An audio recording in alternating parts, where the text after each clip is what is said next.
not wittingly. I mean, Steve, you say you trust the government lies to us.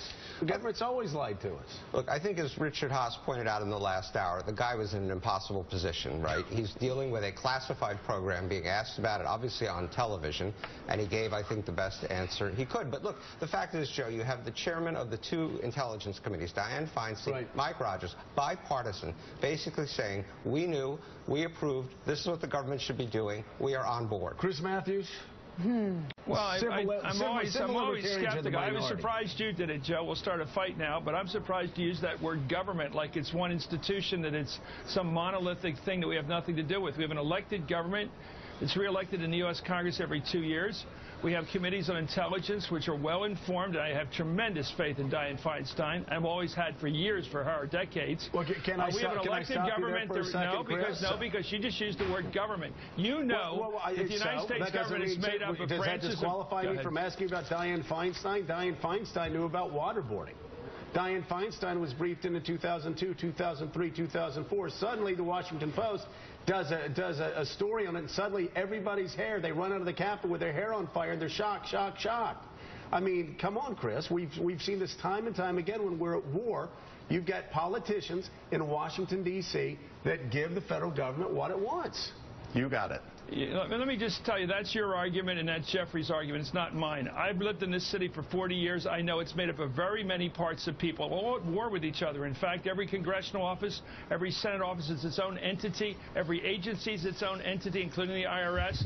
They're at war with each other most of the time, fighting over turf. They have their own cultures and their own politics and motivations. And to say the government, Joe, just like you said, it's all one big monster, is just not true, and you know it. Well, I didn't say the government's all. Hold on a second. I didn't say the government was all one big monster, and I don't know why me talking about the government. What does the term government mean to you? What does the term government mean to you? What the government means to me is 3 branches. Right? Do I really need to go back to civics class? 3 branches, and yes, the government is always at war with each other, but I will tell you, in times of war, you see too many people lining up behind whoever the chief executive is and giving that chief executive whatever they want, whether it's suspending habeas corpus, whether it's doing what Wilson did in World War I, whether it's interning hundreds of thousands of Japanese Americans, whether it's what happened after 9/11, whether it's what's happening now. Joe, it's worse than that. It's not even the chief executive. It's the intelligence services that come to the president and say, you trust us. We can bomb this one. We can take out this one. We can do drones here. And these guys get us deeper and deeper into trouble. Massive surveillance. We've been through this so many times in American history. The incredible abuses, you listed them, but usually it's the chief executive that says to the CIA or the NSA, stop, don't. There are limits in this country, and unfortunately, I don't think that's happening right now. This story has raised questions, and I think what Chris is responding to in terms of what you said, and I understand what you meant, but it's the terms that are being used in covering it, and it's I think, promoting hysteria, with all due respect. You talk about incredible abuses. You allude to the law being broken, which we don't know of anything about that happening, except for what Snowden did. Hold on, let me finish. Extreme is a word that's being used, especially by Glenn Greenwald. The government's spying on you, alluding to people. They're reading your emails. They're listening to your... That's not the case either, as far as we know. And the government as a monster, which is what, Chris is responding to in terms of what you said, and I know that's not what you meant. No, hold on. I didn't say the government is a monster. I know. So don't say I did. You used and Chris said it, you said it.